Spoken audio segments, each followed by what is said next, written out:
inside. Ferris Bueller, folks. It's on Netflix. I am pleased to bring up to the stage right now one of our two features this evening.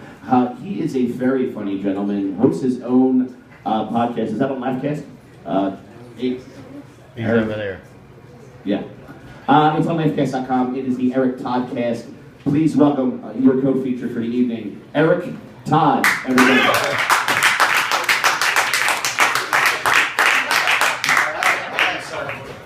All right, give it up for your host, everybody. Give it up for him. We're fucking done. I don't care. Give it up for my brother, my soul brother back there, Lamar Todd. Lamar!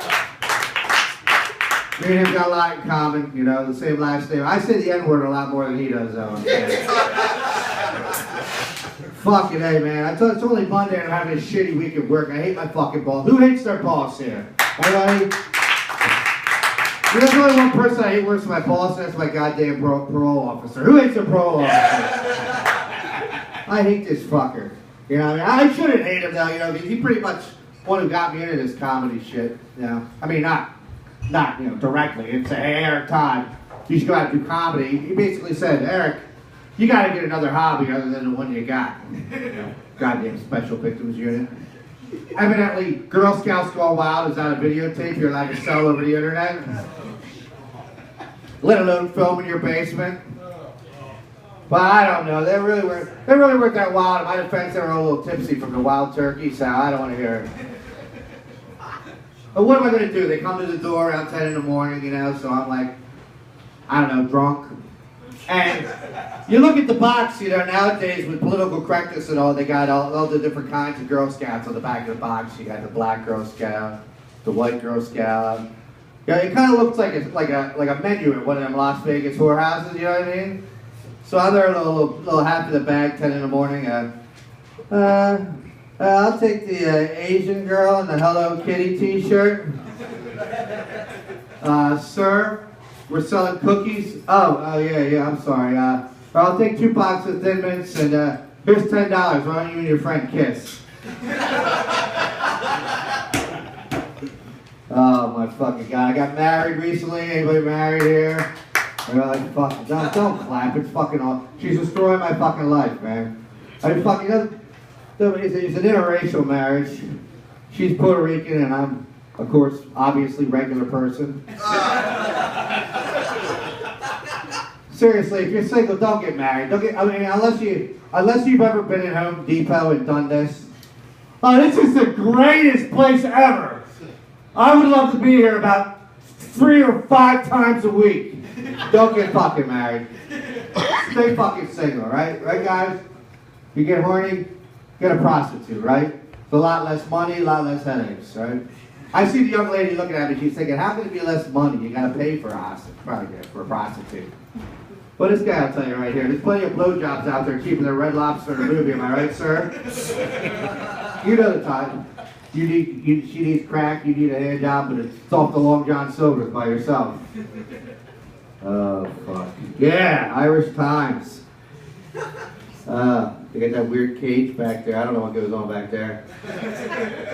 Before I met my wife, I made the mistake of, I was single for a long time. I made the mistake of dating. Dating sucks. If you're single, like, really stay single. Like, don't get married, don't date. Just stick with the problem. I mean, dating is great. Women try to change you too soon. The young guys know. Women try to change you very early on in a relationship. Am I right? I was coming out of the movies with this girl. It was only our second date. And she says to me, remember how Brad Pitt looked at that movie with his hair a little messy and to the side? You look good like that. I said, really? Remember how Gwyneth Paltrow looked at that movie? 6 foot tall and hot? There's a girl for you. No, really, she had this certain look to her. I think you'd call it, I don't know, not fat. You can start by walking the fuck home. Nah, it's my fault though, it's my fault. I'm sorry, kids. You know, I am a chubby chaser. Known to chase the chubbies. Right, soul brother? You know how it is. That's why I don't get laid in the summertime. It's not that I don't want to get laid in the summertime, but I don't know if any of you guys ever had sex with a fat chick in the heat and humidity. But that smell that permeates in the room, It's just pungent, am I right? And you can't open the window and air the joint out. You know, because then the whole neighborhood smells like a goddamn tire fire. I was down Wildwood, New Jersey one year, banging this fat chick. Because that's what you do. Down Wildwood, New Jersey. Wouldn't you look like me? What did you know when the fire department showed up? They thought the fucking clam bar was burning down. Oh, man. It's a great crowd tonight, man. Great crowd. I'm just glad I'm glad I'm not here on Saturday nights when they have the midget dancers in that cage back there or whatever. Eric, get in that cage. We're going to do like a St. Patty's Day remake of Roots. I don't even fucking know what that means. What the hell would that even be? Oh, fuck it, man. But anyway, now, Chubby Chicks, I think I'm giving the Chubby Chicks a break. Lamar, my brother Lamar, what do you think? You think I should give the Chubby Chicks a break for a while? No. You know, I mean, I should ask my wife who's in the back what she thinks of that, but, you know, like, I like to go down to this drugstore in my neighborhood, because there's this really cute young chick that works behind the counter. And I like to, once or twice a week, I'll buy a box of those Magnum extra large condoms, you know, so she thinks I'm well off down there. Then I go back to my neighborhood and I give it to some black guy. That's not what you think. Not because of the stereotype that they're bigger than us or anything. I just don't need that fucker having any more kids. I know what you're thinking. The guy dressed real nice at the bar. I know what you're thinking. You're racist. Everyone always says. People always say to me, Eric Todd, you're racist. Let me tell you something. I come from a little town outside of Philadelphia called Bristol, Pennsylvania. And I got a lot of black friends. I would take a bullet for any one of them. And it's likely to happen hanging out with those fucking people too, you know? I'm thinking of getting a selfie stick. You guys know what a selfie stick is? Not to take pictures of myself, but so when I'm walking down South Street, I see a gang of inner city youths, I just hold my $200 phone out and go, here, take it, we don't want any trouble.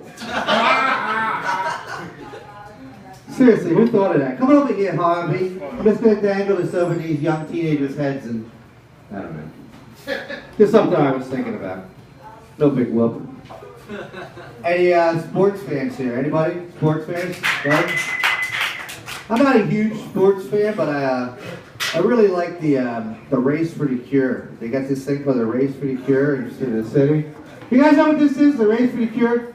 It's a great idea. It's I wouldn't have rushed out to buy the tickets for it had I known what it was, but I'm glad I did. I'm glad basically what the Race for the Cure is, there's a race. There's a bunch of people running, raising money to find a cure for cancer, which is a great cause. It really is. But I bought tickets and I rushed down to the city because I thought that the Race for the Cure was they had found a cure for cancer and they hid it somewhere in the city. And a bunch of terminally ill people are going to be running around trying to get it, you know. Pulling cuffs of each other's hair, you know. I was there like 7 in the morning with like a foam finger and a beer helmet on. Fuck. Then I found out what it was. And I'm glad they got the money. What are you going to do? Driving here tonight, you know, coming down here for this, the biggest show of my life. And I say, you know, I hate to talk about it because it really is sad, but I see a lot of those roadside memorials these days. You guys see these roadside memorials on the side of the road? Yes. It's really horrible, man. It basically, for anybody who doesn't know what it is, some kid gets hit by a car and, you know, they put balloons and flowers and stuff on the side of the road and stuffed animals, and it's really sad. It saddens my heart, man. See all that tacky shit on the side of the road. Nah, Sarah, come on. I know what you're thinking. I mean, you're heartless. You're heartless. Well, who's more heartless, me or somebody whose kid gets hit by a car goes putting stuffed animals and flowers on the side of the road? Now every 3 or 4-year-old in the neighborhood is running across a 2-lane highway. Hey, Teddy Bear's blue, yeah! You know? I don't know. They do come in handy sometimes, though. You know, around Valentine's Day, you know? Brush off a couple of maggots, and now Pedro's favorite teddy bear is my girlfriend's favorite teddy bear. Ah, man. I'm a horrible son.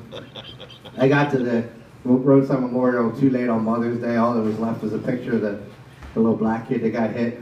But it's all right. I went on the computer and I superimposed some flies around his face. And I took it to my mom and I told her that I sponsored one of them UNICEF kids in her name.